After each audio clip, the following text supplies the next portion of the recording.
Keep your dial locked this holiday season. Keep your dial locked this holiday season on West Africa Democracy Radio 94.9 FM Dakar. WADR is here to sprinkle some musical magic on your festive celebration. Party after party, party after party. This holiday season, we'll bring you good music. West Africa Democracy Radio 94.9 FM à Dakar.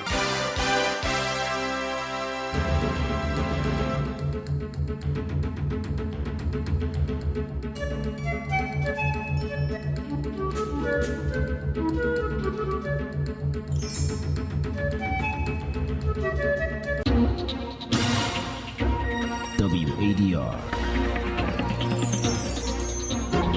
promoting dialogue.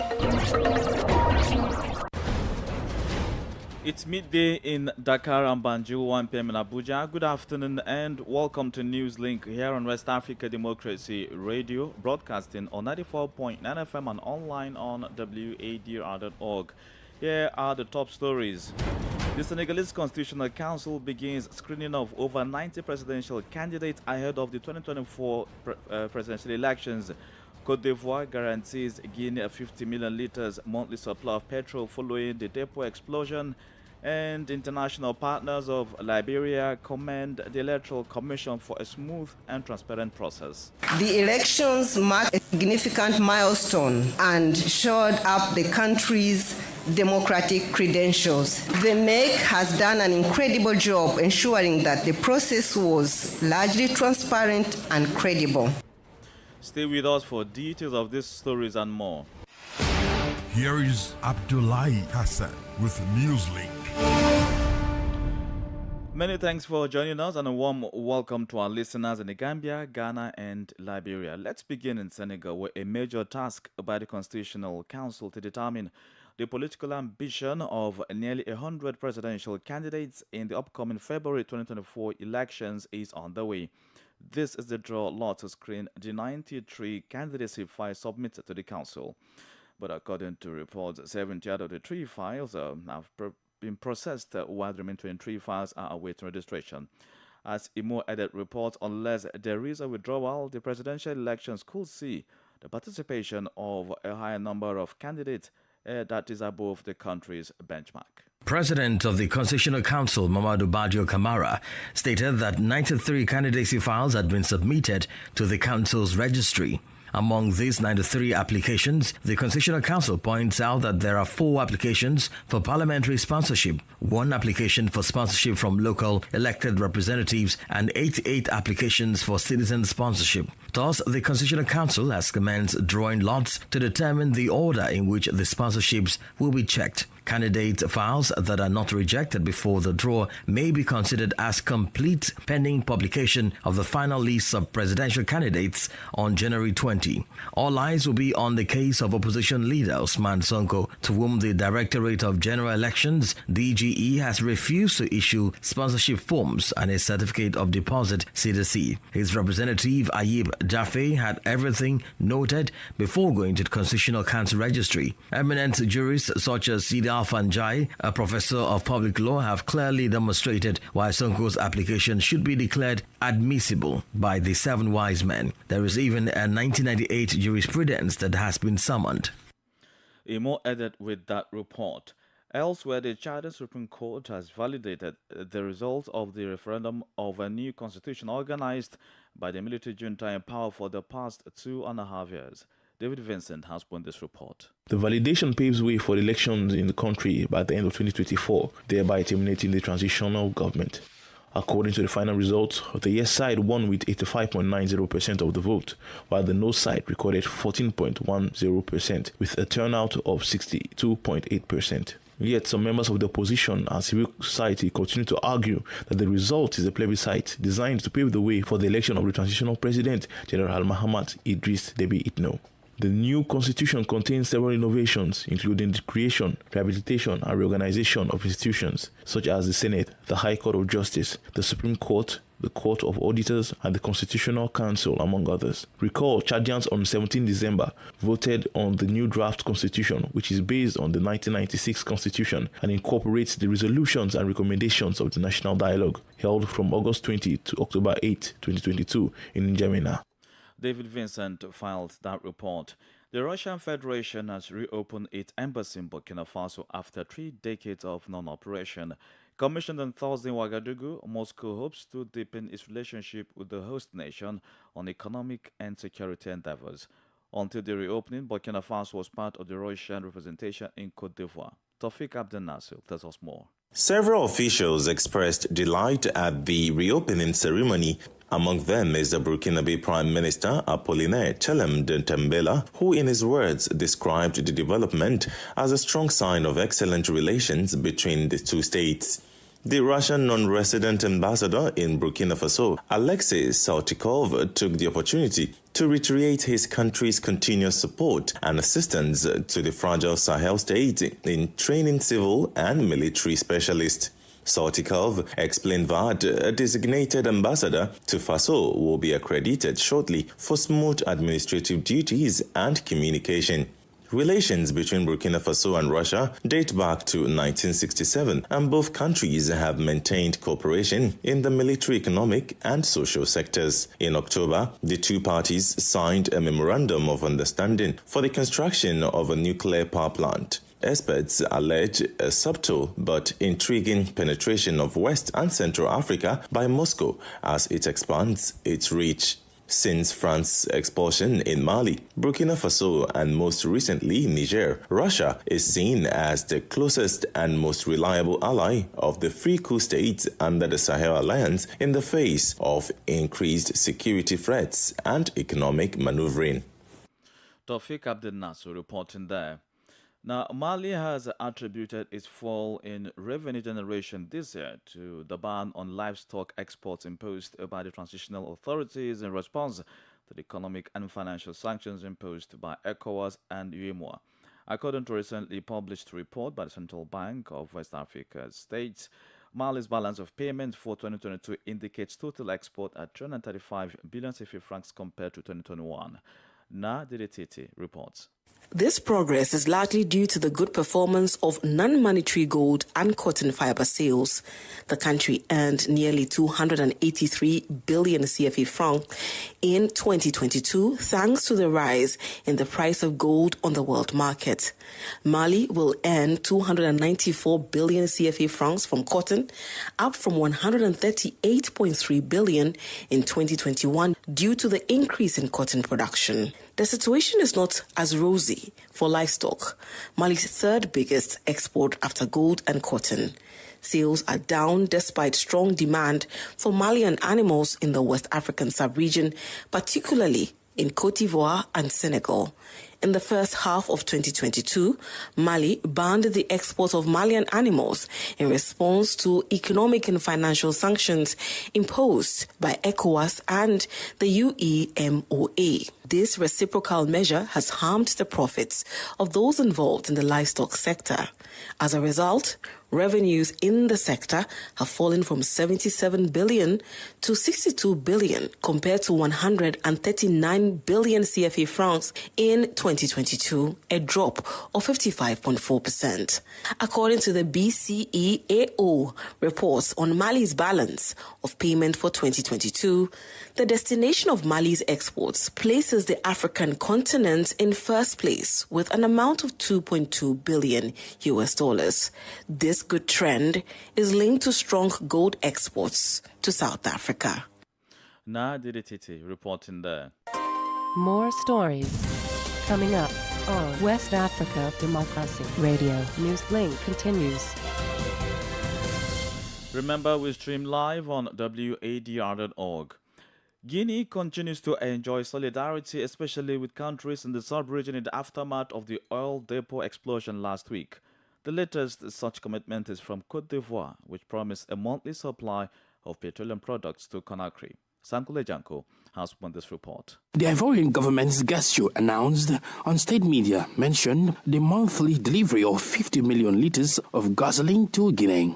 The practical terms of the contract and the security of the convoys were signed on Thursday, a day after the Guinean Minister of the Economy, Moussa Cissé, met in Abidjan with the Ivorian Minister of Mines, Oil and Energy, Mamadou Sangafoa Coulibaly. It is believed that this monthly supply from Côte d'Ivoire will help Guinea with its PMS demand of 70 million litres per month.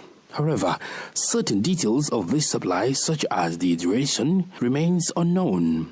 Conakry has, in the meantime, announced measures including the limited purchase of 5 litres per motorcycle and tricycle and 25 litres per vehicle to prevent hardship among its population. Palliatives have also been distributed to the affected neighborhoods where more than 2,000 people were displaced due to the damage caused to their buildings. In total, 11,000 people were affected by the fire, which was extinguished 9 days after the explosion. A revised information by the government on Thursday indicated 24 fatalities and 454 others injured. Sankule Janko reporting there. And away from Guinea, international partners in Liberia are commending the National Elections Commission NEC for conducting one of the country's transparent electoral processes. The October 10 presidential and legislative elections, as well as the November 14 presidential rerun, had Joseph Boakai of the Unity Party emerged victorious. WEDR's Danilton Popper now reports.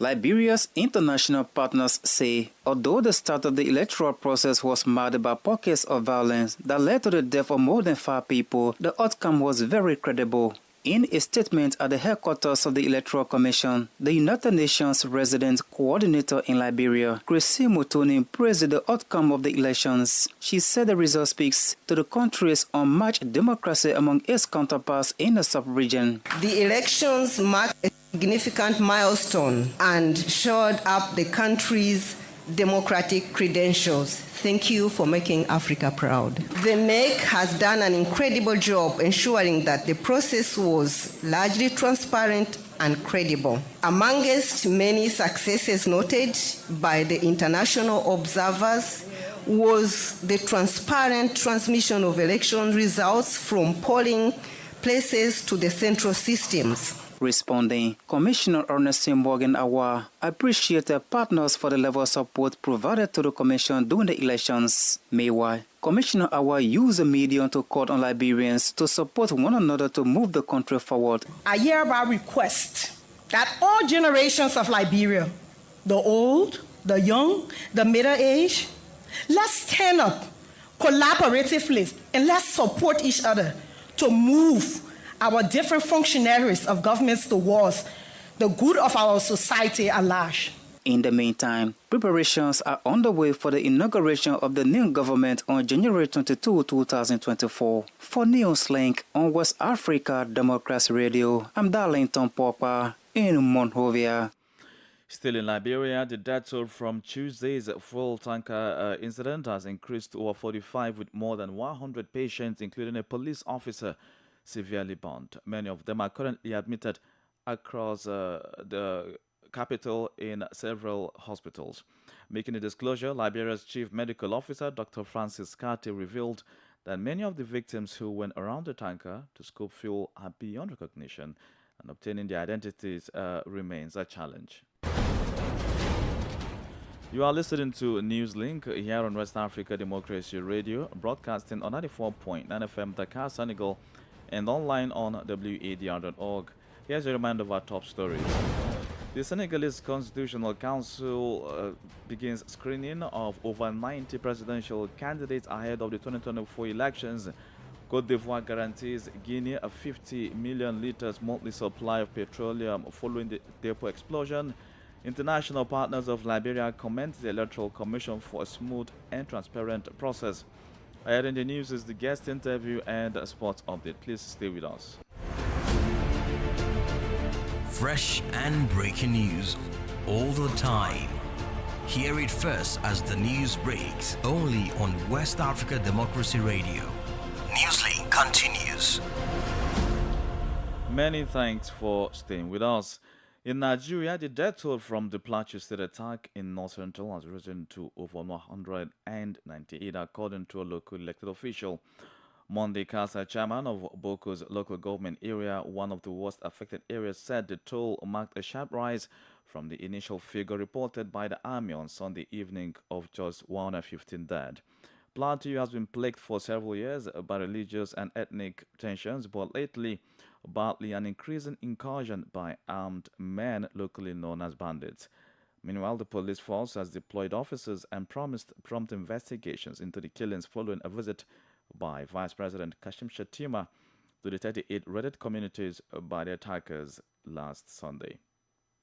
Meanwhile, the Nigeria Civil Society Council has called on the federal government to take necessary steps in addressing an alleged issue of visa denials by the Chinese embassy to some Nigerians who have business interests in China. The executive director of the council, Ambassador Blessing Akin-Losotu, made a call at a World News Conference in Abuja. WADA's Usman Omar reports. Ambassador Blessing Akin-Losotu said denying legitimate and qualified applicants visa could be counterproductive and lay a bad precedent in the existing coded relationship between Nigeria and China.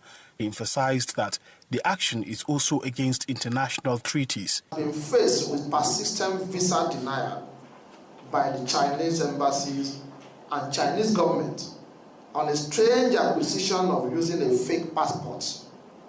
Despite consistent adherence to all visa application requirements and submission of all necessary documents to support his application. Some questions that bear the minds of the Civil Society Council of Nigeria, which we hope the Chinese government may be able to provide answer, is simply, what has gone wrong with the passport and visa applications of a viable and valuable Nigerian business entrepreneur?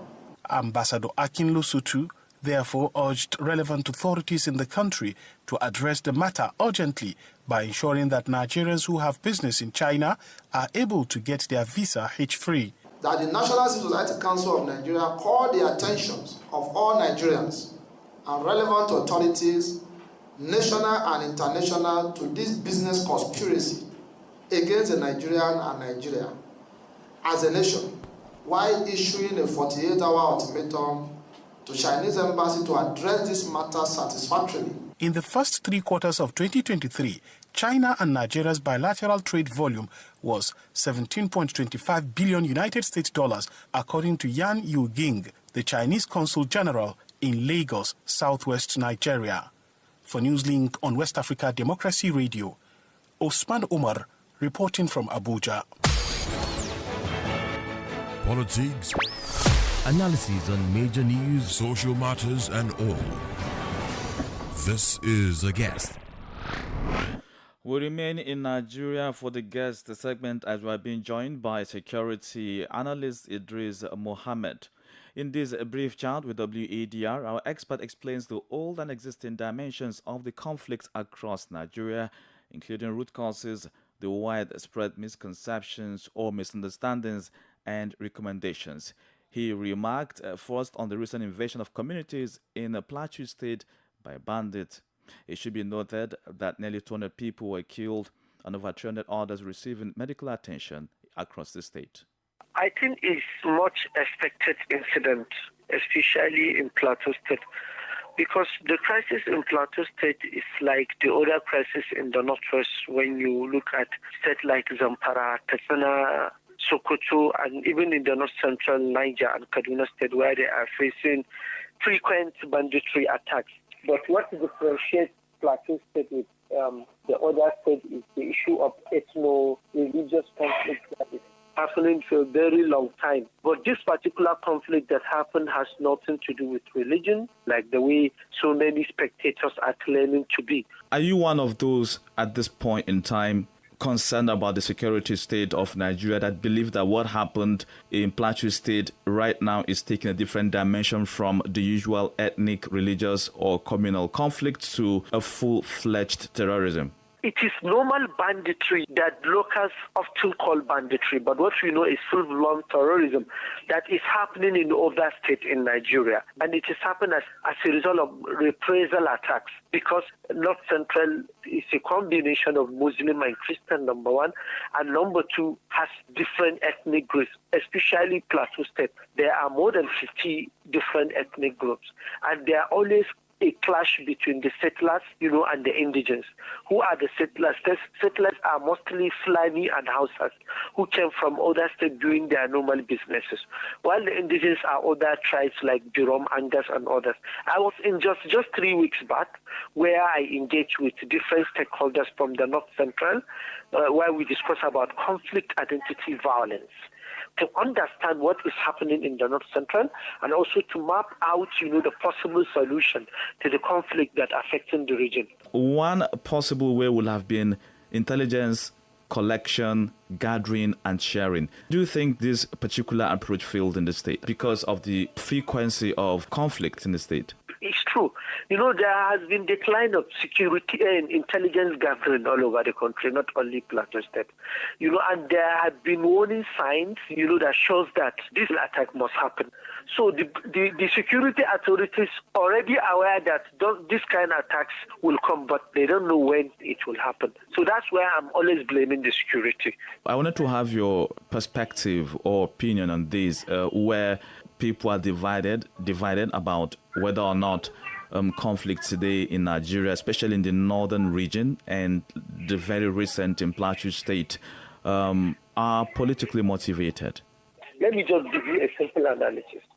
We know it is the same actors that are attacking communities in the Northwest are the same actors also attacking communities in the North Central. But when it happened in the Northwest, we said bandit attack particular community, kill social person, because we know that place is, let me say, is 70 to 90 are Muslims, and most of the victims are Muslims. But when it happened in a Christian community, we will just make it, some of the newspaper reportage will make it look like a religious war, saying ethnic cleansing or genocide, or something like that is happening in Christian-dominated community. So I think this thing is bringing a lot of negative narratives, which I think is politically motivated, making like there is a, persecution going on in the country, which is not true. Even when you discuss with the governors and some of the elders in the state, they will tell you that it's the criminality that is happening in the other part of Nigeria. This is something that's happening here. Going forward, how will President Bola Tinubu's renewed hope agenda, which has restoring security across the country, work to end all conflicts? The first thing the government is supposed to do, number one, is to address the existing grievances in the mind of the people. There have been existing grievances for over the years in the mind of the people. Government should have to address these grievances in order to win trust, because there is issue of distrust and mistrust between Nigerians and the Nigerian government. Secondly, injustice. The injustice that is happening in the country, injustice from the security, from the government axis, issue of impunity, poor democratic governance. I think these are the root causes of all this conflict. If the government will provide the basic necessities for people, I think nobody is willing to pick any weapon and kill anybody. But because of the impunity, injustice, inequality, and a lot of things that have been happening in the country, so people are becoming more aggressive, people are becoming more dissatisfied with the way, the government is going on in the country. And another thing is the issue of destruction of local authorities. I think Nigerian government, it is high time to wake up from their sleep and understand that the local government authority plays a significant role in addressing conflict. In the olden days, it is easy to see a local chief know every member of his community, number one, and can address any issue that is happening in his locality. But nowadays, nothing is going on there. No, even the local government chairman are not equally funded. The local government secretaries, nobody is doing anything. All the money supposed to be meant for local government were diverted either to the state capital or even in the pocket of some few Nigerians. So how do you expect these local authorities to work? And we destroy rural economy. I think government has to stop this issue of blaming everybody on this conflict. Let them address, the existing issues. They know the issues. That was Idris Mohammed, a security analyst based in Nigeria. It's now time for Sports Update with Sankule Janko.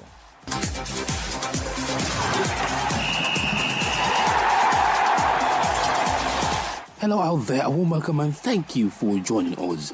Host Ivory Coast have unveiled their final 27-man squad for the Africa Cup of Nations. Head coach Jean-Louis Gasset trimmed the squad from the provisional 54-man squad to 27 ahead of the much-anticipated competition, which is set to kick off on 13 January 2024. The French tactician, in a shocking move, however, opted to omit Galatasaray forward Wilfried Zaha from the final list. Meanwhile, former Arsenal winger Nicolas Pepe, Simon Andingra, Sebastian Haller are among stars included on the list. The Confederation of African Football CAF set January 3rd as the date for the submission of final squads. Elsewhere, Nigeria head coach Jose Peseiro has reportedly clashed with the Nigeria Football Federation (NFF) over the final squad for the Super Eagles. Local media reports in Nigeria claim that Peseiro submitted a final 25-man squad for the Africa Cup of Nations set to kick off in January 2024. But the NFF is reportedly putting pressure on the Portuguese national to submit a 27-man squad instead. And Super Falcons star Asisat Ashowola has presented her 6th record African Woman Player of the Year award to President Ahmed Tinubu and the First Lady on Thursday. President Tinubu, after meeting with the global superstar, promised to pay greater attention to sports. And that's it for sports. It's back to you.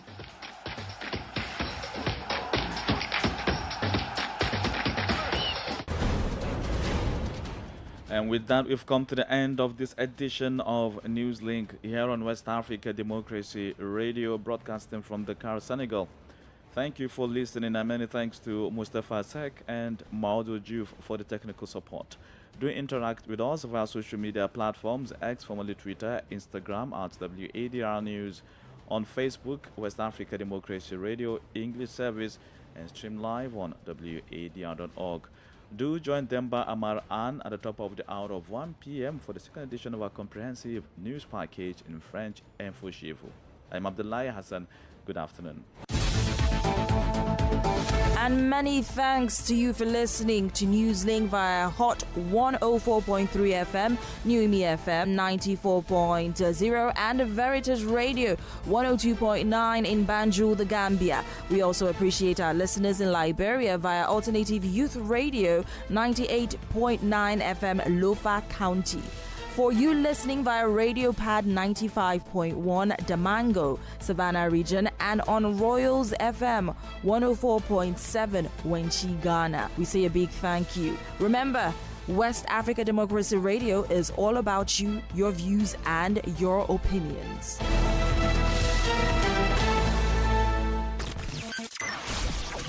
Let's go. This is your radio. Broadcasting live from the Senegalese capital of Dakar. Broadcasting all day, every day.